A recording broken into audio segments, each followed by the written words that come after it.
Hello, everyone. I'm Nolan Meyer, CEO of Double GDP, where we're building an end-to-end platform for new cities to connect with residents, accelerate growth, and deliver responsive public services. I'm here today to bring you a sprint update for March 3rd. As always, I'll take you through what we aimed to accomplish this sprint, how we did against those goals, and what we expect to do against our next sprint. Overall, our population goal for the end of February was to have 15 people living in double GDP cities.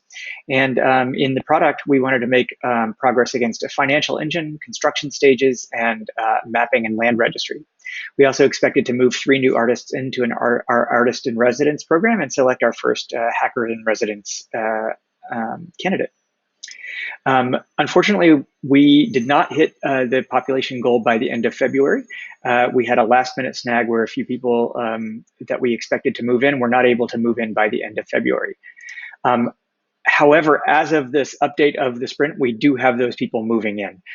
So it's a couple of days behind where we had hoped to be, but it is still showing progress. And I do want to say thank you to the team for all the hustle about getting those people in despite the last minute snags.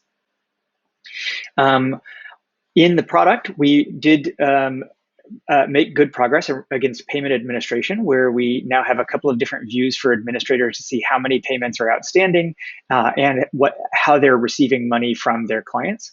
We also have a couple of other nice aspects of being able to give customers access to their own receipts and setting a default currency for the community.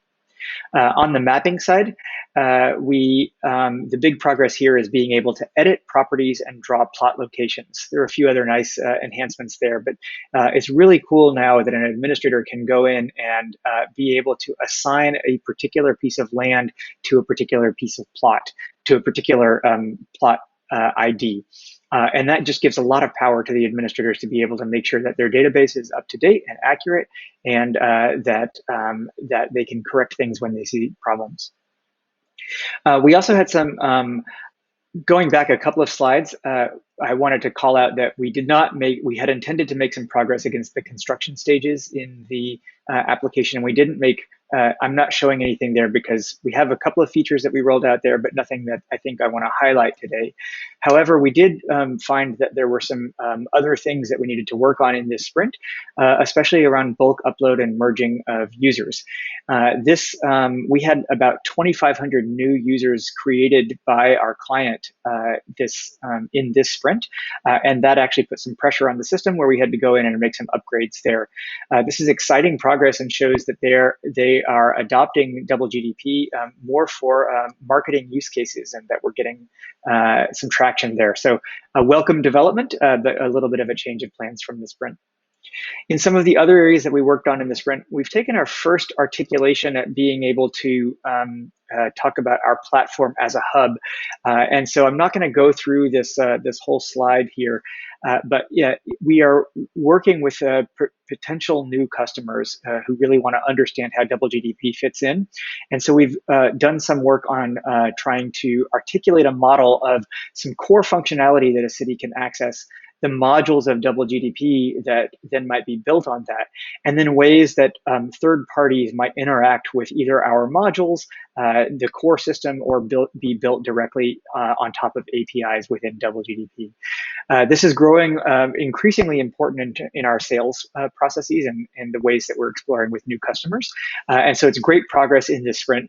This needs to be cleaned up a little bit before we share it too much externally, but a very solid first draft, and excited to get that kind of traction. We also made some progress this sprint around OKRs and KPIs for Q2. Not going to step through all of this right now, but this is something that's really giving us some new power to be able to articulate and set specific goals, make sure that everybody knows what they need to be working on, and be able to roll up status so that we're able to see how things are tracking, red, yellow, green. In the next sprint, we expect to stay on those same product areas that we've been working on for the last 2 sprints, financial engine, customer journey, and the GIS mapping and land registry. We're working towards adding 3 new people to Nkwashi at the end of March. So that is doing a lot with our HIR candidates and hopefully the first people will move in there. We discovered some risks this sprint around housing stock that we're working aggressively to try to mitigate. And then in other initiatives, also hope to have OKRs rolled out and start on a performance review process internally for our own team members. That's it for this sprint. Thank you very much, and look forward to talking to you again in 2 weeks. Bye-bye.